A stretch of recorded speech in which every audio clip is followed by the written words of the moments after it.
या भितर बीतीगलानी 8 मास किंतु एपर्यंत होई पारुनी समाधान। ए हेउछि भवानपुर गोपबंधु हाईस्कूल अनेक दिनर विपद संकुल अवस्था अच्छी। बारंबार यार मरामती अभियोग हेउछि एवं मरामतीर प्रतिश्रुति भी मिलुछि, हेले एपर्यंत यार कौनसी समाधान होई पारुनी। अन्यपटे गोपबंधु हाईस्कूल पिलांकु अन्य एक बंगला स्कूल रे भर्ती करा जायछि, जहा द्वारा ओडिया पिला माने नाही नथिबा असुविधार सम्मुखीन हेउछंती।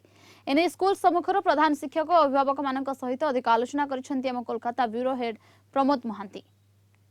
यही हूँ कोलकातार उत्कलमणि गोपबंधु दास स्मृति चिन्हित गोपबंधु विद्यालय एवं यही हाईस्कूल पश्चिमबंग सरकार शिक्षा विभाग द्वारा स्वीकृत एवं एठारे बहु छात्र छात्री अध्ययन करी निज क्षेत्र में कृतित्व अर्जन करछन्ति। किंतु परितापर विषय यही जे स्कूल जो अट्टालिका परित्यक्त अवस्था रही एठारे यही भग्न अवस्था को देखी एवं वास्तव परिस्थिति को गुरुत्व दे ओडिशा सरकार मध्य पश्चिमबंग सरकार सहित आलोचना करथिले एवं परवर्ती पर्यायर देखा जायतिला जे यही स्कूल अध्ययनरत छात्र छात्री को अन्य एक बेंगली हाईस्कूल को स्थानांतरित करा जायछि एवं सेठारे आमे देखा पाउछन जे सेठारे स्कूल वर्तमान परिचालित होउछि। किंतु परितापर विषय जे यही जो एठारु जो स्कूल स्थानांतरित है से वर्तमान व्यतिक्रम देखा देछि। कारण यही जो स्कूल नूतन भाव बंगला स्कूल परिचालित होउछि सेठारे ओडिया छात्र छात्री संख्या यथेष्ट ह्रास पाइछि एवं यही परिस्थिति स्कूल भविष्य नहीं मध्य प्रश्न उठिछि। तेणु अभिभावक माने बारंबार दाबी करती एवं शिक्षक स्कूल कर्तृपक्ष पश्चिमबंग सरकार शिक्षा विभाग अधिकारी मानक सहित जोगाजोग रक्षा करछन्ति जे स्कूल पाई अर्थ मंजूर होइछे किंतु ए पर्यंत मरामती हेउना। तेणु यथा शीघ्र करा जाऊ जो स्थानांतरित हो जाइछि जाफर कि पिला संख्या ह्रास पाउछि ता कारण होउछि जो जगह स्थानांतरित होइछि सेटा होछि बंगला स्कूल। ये स्कूलटा सेठी हमर मॉर्निंग रे चालुछि, समय अभाव प्राइमरी स्कूलटा रहिछि ता स्थान रे हाई स्कूल प्राइमरी एकाठी थिला।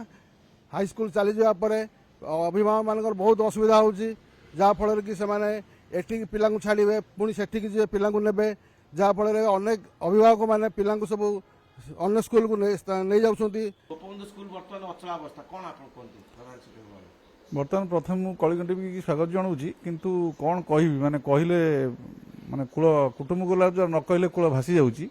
यही परिस्थिति रे दीर्घ 4 वर्ष है मु दौड़ी दौड़ी दौड़ी दौड़ी शिक्षा भवन को कौन फल एपर्यंत है किंतु कहीं होनी से मुझे किसी कहीपरूनी सब समय प्रतिश्रुति दे आम रिपेयरिंग करूँ है बिल्डिंग रिपेयरिंग करूँ से आमको स्थानांतरित कराई बर्तमान से चक्रबाड़िया भवानीपुर गर्ल्स हाईस्कूल को किंतु आमको प्रतिश्रुति देथिबा सत्य भी किंतु से गोटे प्रतिश्रुति हाँ आम करदेबू। किंतु मोर कहया कथा जेहेतु माननीय मुख्यमंत्री ममता बनर्जी अंचल आम स्कूलटा जेहेतु चालू विधानसभा अंचल एरिया जेहेतु स्कूलटा परिचालित होउची तेणु बर्तमान माने एटा निवेदन करी एप्रति एटा दृष्टि दि जाऊ।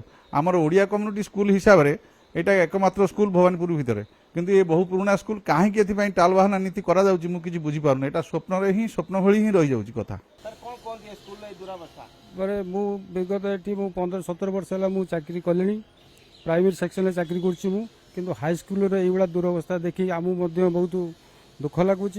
गार्डियन मान जो मैंने आसुँच से खूब असंतोष प्रकाश कर कारण बिल्डिंग अवस्था जहाँ पिला बहुत असुविधा होती केतबले कौन घटना घटो ता कही होनी।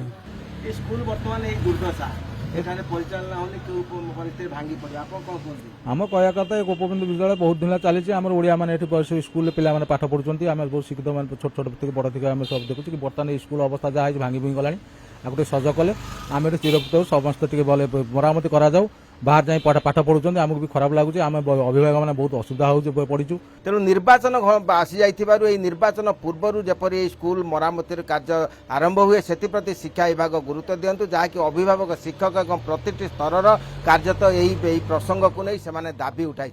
कोलकाता वीडियो जर्नालिस्ट समर जिसान प्रमोद महांती कलिंग टीवी।